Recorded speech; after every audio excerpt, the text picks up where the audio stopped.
बेइज्जती पर यह कैसी बेबसी। राहुल तेजस्वी की गाड़ी से धक्का मिला, फिर भी कांग्रेस के खिलाफ एक शब्द नहीं बोले पप्पू। किस दबाव में कैद है पप्पू यादव की जुबान।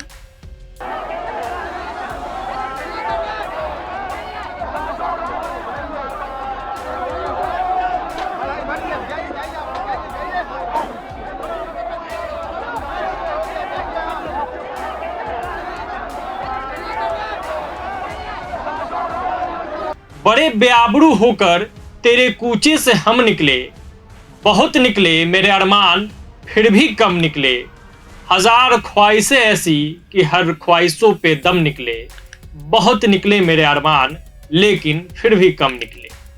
पटना में वोटर लिस्ट सत्यापन को लेकर महागठबंधन के विरोध मार्च में पप्पू यादव को बेहद शर्मिंदगी झेलनी पड़ी। राहुल गांधी और तेजस्वी यादव की गाड़ी पर उन्हें चढ़ने की भी इजाजत नहीं मिली और उनको धक्का दे दिया गया। यह वीडियो सिर्फ बिहार तक सीमित नहीं रहा बल्कि पूरे देश में वायरल हो गया और इस पे खूब चर्चा हुई। इस बीच तमाम बेइज्जती के बावजूद पप्पू यादव आखिर किस दबाव में खामोश है। कांग्रेस के बड़े नेताओं पर वो खुलकर बोलने से क्यों बच रहे हैं। यह कैसी मजबूरी है जिसने उनकी आवाज को बांध दिया है। इसका सबसे बड़ा कारण यह माना जा सकता है कि बिहार की मौजूदा सियासत में पप्पू यादव के पास कोई खास विकल्प नहीं बचा है। राज्य की राजनीति जिस धुरी पर घूम रही है उसमें उनकी जगह बहुत सीमित हो चुकी है।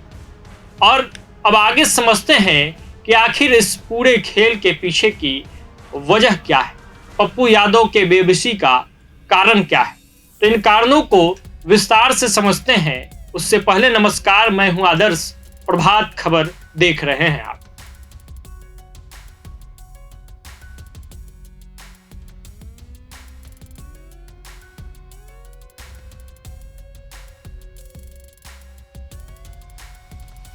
तो पप्पू यादव की दिक्कत यह है कि वो भारतीय जनता पार्टी के साथ किसी भी कीमत पर जा नहीं सकते हैं।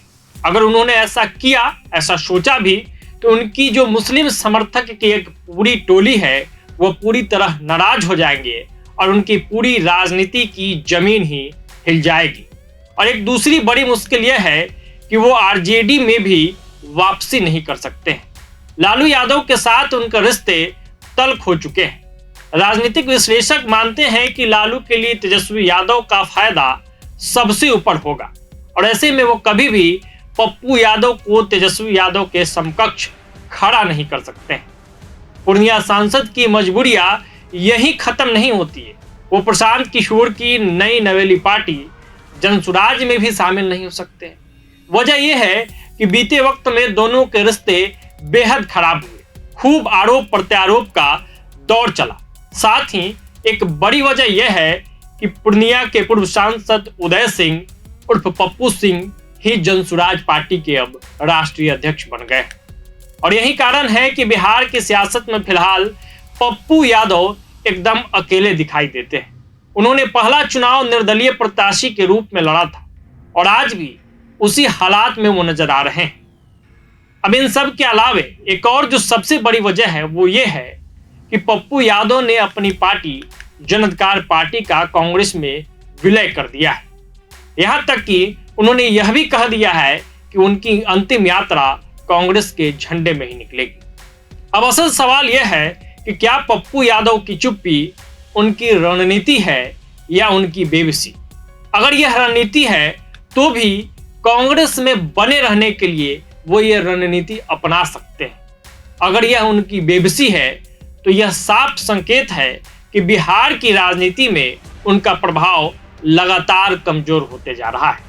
सियासत में विकल्पों की कमी सबसे बड़ा संकट बन जाता है और पप्पू यादव फिलहाल उसी मोड़ पर आ खड़े हुए हैं। कांग्रेस में विलय के बाद उनके पास कोई स्वतंत्र पहचान नहीं बची। बीजेपी में जाना नामुमकिन जैसा है और आरजेडी में उनके लिए दरवाजे पूरी तरीके से बंद हैं। ऐसे में यह भी तर्क है कि उनकी खामोशी का मकसद सिर्फ इज्जत बचाए रखना हो सकता है या फिर इंतजार करना कि कब हालात बदले और उन्हें कोई नई जगह या मौका मिले।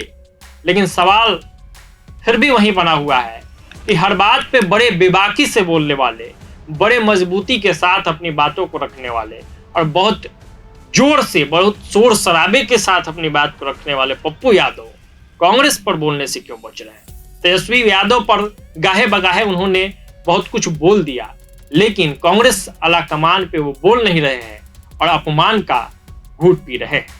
अब इसका जवाब या तो पप्पू यादव ही दे सकते हैं या फिर इस पूरे बात का जवाब वक्त के हवाले छोड़ा जा सकता है और वक्त पे ही इसका जवाब मिलेगा। तो फिलहाल इस वीडियो में इतना ही। प्रभात खबर के लिए आदर्श कुमार की ये रिपोर्ट।